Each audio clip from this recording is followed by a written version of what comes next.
For the past 10 years, I've poured my heart into paying off my modest three-bedroom house.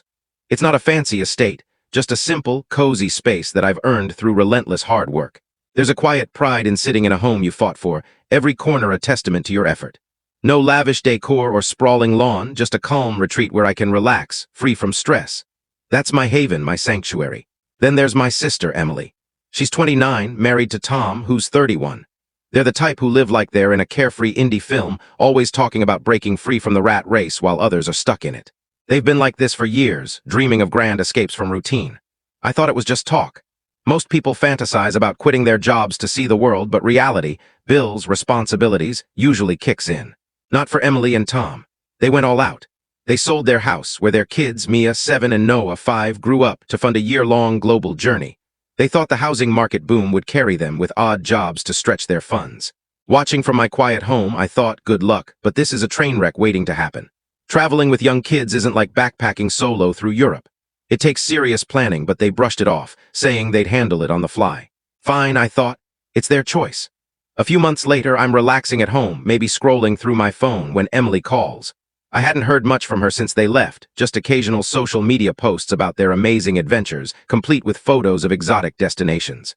I expect her to rave about their latest trip, but her voice is strained. She admits things fell apart fast. They burned through their money in 2 months. Traveling isn't cheap. Nice hotels, constant dining out, and spending like the cash would never run dry. With 2 kids, the costs stacked up. Accommodations, meals, endless travel expenses. Now they're broke, stuck, and still not ready to settle down. Their plan? Move into my house. Yep, Emily, Tom, and their 2 kids want to live in my 3-bedroom home for 10 months, rent-free. They didn't even offer to contribute, just expected to take over my space while they sort things out. I'm floored. This is my sister, and I care about her, but I didn't grind for a decade to turn my home into a free crash pad. I've got my routine, my peace, my quiet. The idea of 2 kids running around plus 4 extra people. No way. I tell her, Emily, I love you, but this isn't happening. My place is too small and I can't handle that upheaval. I offer to help find an affordable rental or chip in for some costs to get them started, but that's not what she wants. Emily loses it, calling me heartless, saying I don't care about family and that I'm envious of their free-spirited life. Envious of blowing their savings with no plan? I'm getting irritated now. This isn't about envy, it's about boundaries. They sold their house without a fallback and expect me to fix it. I get that plans fail, but I don't owe them my home. Then it escalates. Emily pulls our parents into it. They live in a small apartment, so they can't take her in. Instead of supporting me, they start pressuring me. Mom says, family supports family, you need to be more compassionate.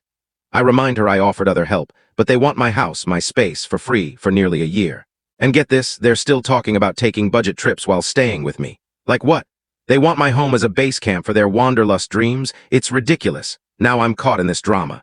Emily's not talking to me, my parents are upset, and even some friends think I'm too harsh. But I'm not wrong. I offered help, just not the kind that flips my life upside down. After that heated call with Emily, I thought I'd set my boundary and that be it. I was mistaken. Things got messier. A week later, I'm enjoying a quiet Saturday when the doorbell rings. It's Emily, Tom, and their kids showing up unannounced. They stand there looking desperate, like I'm their only hope. I'm already tense. They didn't even text to warn me. Emily starts with casual chit-chat, asking about my work, my life, but I know what's coming. They're warming me up for the big ask. Finally, Tom speaks. We've been thinking about what you said, he begins, and Emily jumps in, saying they're sure they can make it work if they move in. It's just 10 months, David. We'll stay out of your way, keep things tidy, and the kids won't be a bother. I'm thinking, yeah, right, 2 kids in my small house. No chance they're invisible. I ask, what's your plan after 10 months, a new place? Jobs, they exchange a look, clearly unprepared. Emily says, we're still working on it. Maybe we'll travel again if we find cheap deals. So they're broke but still chasing budget flights. I'm stunned. I stay calm and say, look, I get you're in a tough spot, but my house isn't built for this. I need my space, my routine. I've offered other help, but moving in isn't an option. Emily's face tightens. She snaps, we're family, David. You've got this whole house to yourself. Why can't you help us? I'm getting frustrated. They act like my home is theirs just because we're related. I explain, it's not just space, it's my life. I worked hard for this and I can't upend everything.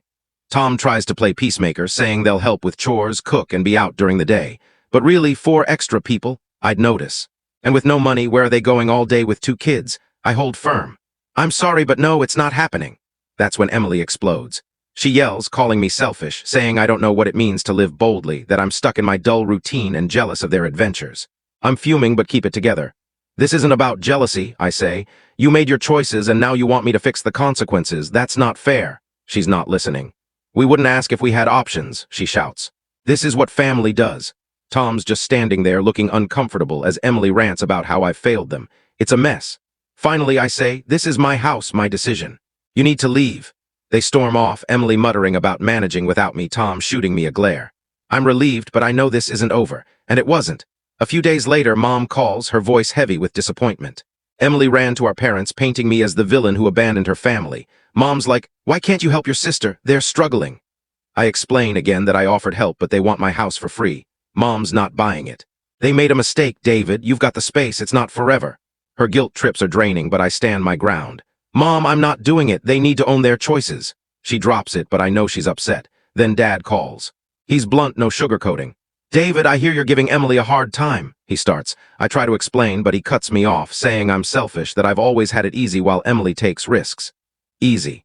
I've worked my butt off for this house. He's buying Emily's story, acting like I'm a bad brother. I'm heated now.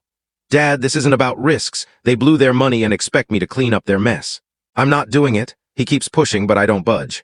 It stings, though. Being the responsible one never seems to count. Then a friend, Mike, texts me. He's heard Emily's side and asks why I'm being so harsh. I explain, but even he says, it's just 10 months, man. It's family. I'm done. Everyone's acting like my house isn't mine, like I owe it to Emily. Then Emily texts me. I can't believe you've abandoned us. We needed you. I'm torn. Part of me feels guilty, but I know I'm right. I offered help, just not a free ride. I'm starting to wonder if I could have handled it differently, but giving in would just enable their reckless choices. Now I'm stuck. Parents mad, Emily furious, friends judging.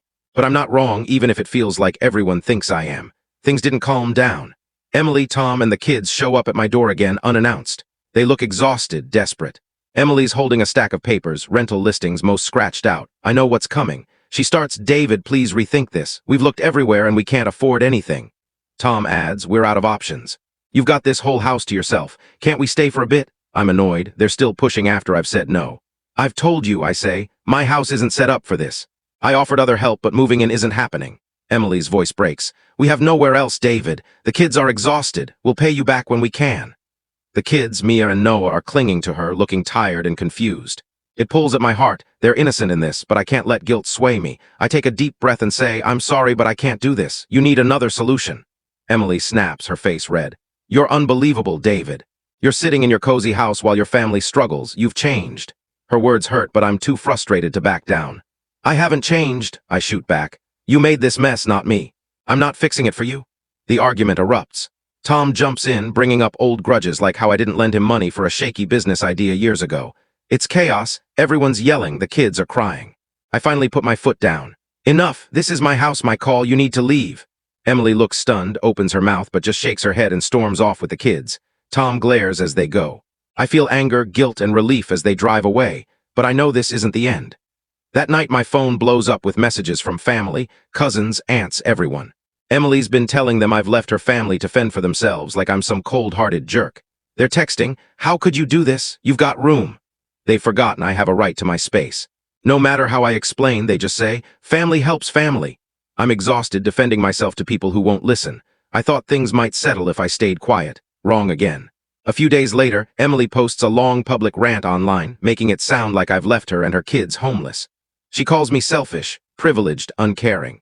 The comments are brutal, people I barely know piling on, saying it's awful to abandon family. Even my aunt chimes in, saying she always knew I was distant. Cousins share the post, and suddenly I'm the family outcast. I'm furious. Emily's twisted the narrative, and everyone's buying it. I don't usually post personal stuff online, but I can't let this stand. I share my side, explaining how I offered help, how they demanded to live rent-free for 10 months, how their poor choices aren't my burden. I highlight their reckless spending and entitlement. The comments on my post are a battlefield. Some support me, saying it's not my responsibility, while others defend Emily, insisting family comes first. It's a mess. Emily sees my post and goes off, messaging me with every insult imaginable, selfish, cruel, arrogant. She says I've humiliated her and split the family. The irony, she started this public fight. I tell her she forced my hand by dragging me online first, but she's too deep in her victim story to care. She blocks me, which honestly feels like a break. Then Dad calls, his voice calm but heavy with disappointment. He's upset I went public, saying I've fractured the family. He thinks I could still let Emily stay to fix things. I snap. Dad, I'm done. I'm not letting them live here, and I'm not apologizing for it. They made their bed. He's stunned. I don't usually push back like this. He sighs, says, I hope you know what you're doing, and hangs up. Things go quiet after that. Emily's still got me blocked. My parents aren't speaking to me, and the family's in a tense standoff.